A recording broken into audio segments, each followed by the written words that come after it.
Okay, in this video, what I'm going to do is I'm going to talk you through an example in a past paper question where they're going to test your knowledge of design principles and design elements.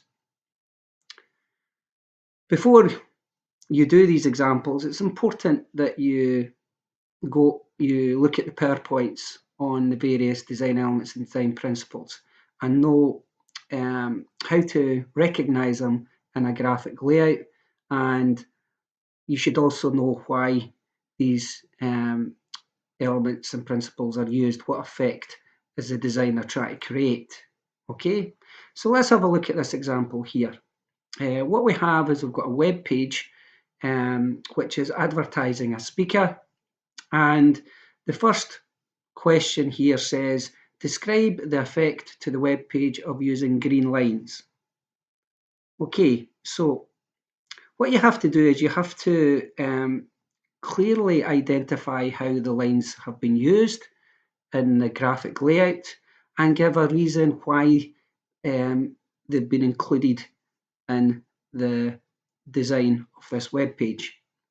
So lines basically can be used to separate content, they can be used to emphasize content, lines can be used to lead the eye, they can be used to connect elements, they can be used to add structure, they can be used to organize content, they can be used to create depth, and lines can also, if they're combined together, can create shapes which can have similar results as well.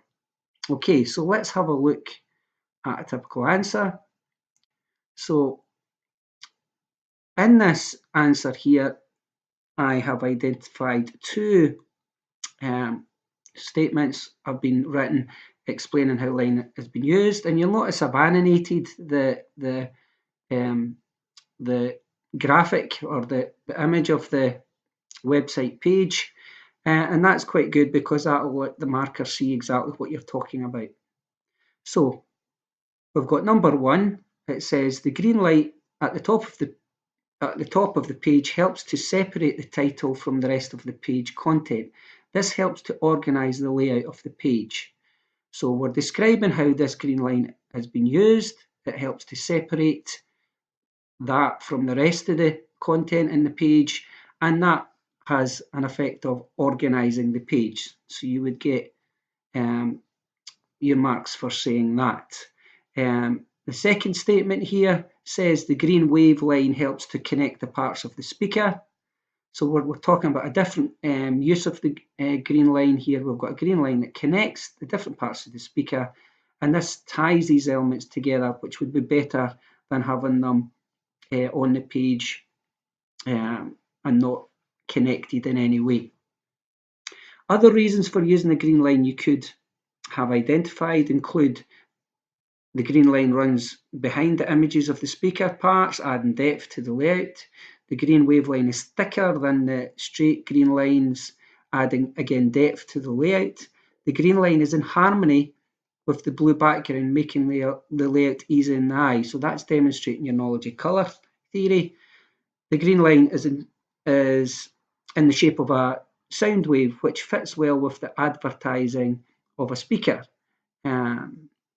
So these are other answers that you could have given. Let's look at the next question. Now the next question asks you to explain how depth has been created in this particular example. So let's have a look at that.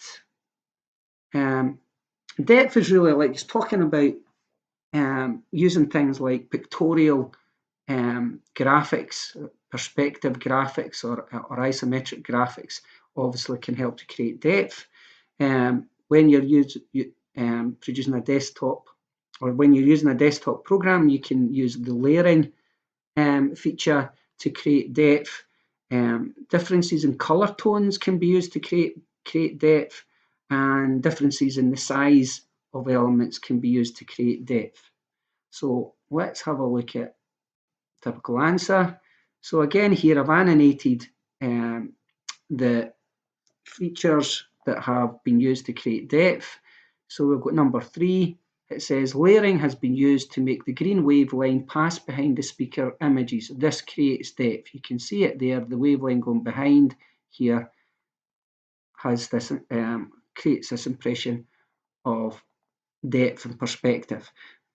The darker blue line tones to lighter blue tones creates an impression of depth. You can see that the blue is much darker in tone here, and as you go further away, the tones get lighter. And that's another good way of creating this effect. Let's look at the next one. And the next principle here is dominance. So when we talk about dominance, dominance is basically, in terms of graphic design, what they do is they create a focal point, which is usually the main thing that they want the viewer to see straight away. In this particular example, the focal point is clearly this exploded view of the speaker, and you could also argue that dominance has been created in terms of the tidal wave. So dominance can be used to do a number of things. It can be used to organize content. It can be used to emphasize the difference in importance between elements. Dominance can also be used to lead the eye from one element to another. Dominance can also be used to improve sort of like the flow of the graphic layout so that you're able to read it more clearly. So let's have a look at an example for this one. Again, I've animated it, and you can see again that for each statement you have to describe how dominance has been used and what effect the designer was trying to achieve. So the size of the title wave dominates the rest of the text on the page. So this title up here, this emphasizes the importance of that word. The large exploded view of the speaker is a focal point. The reader will focus on this first and then begin to take in the smaller elements which add further detail. So statements like that should allow you to get full marks. And the last one here is on alignment. So alignment basically can be either one of two types. It can be edge alignment or center alignment. So you're looking for examples of these. Alignment can be used to organize and structure a page. It can be used to make a page neater in its appearance. So a good example here would be center alignment has been used between the green line, the title wave, and the black icons. I think that's number 7. So the title wave, the green line, the black icons, center alignment. And this helps in achieving a neat layout. Center alignment has also been used between the parts of the exploded view of the speaker. This helps to connect these parts. So again, it's just a matter of learning how these principles and elements are used and identifying how it's been used in a particular example and justifying its use when answering these types of questions. Okay, I hope this has helped you recognise how to answer these questions. Thank you for listening.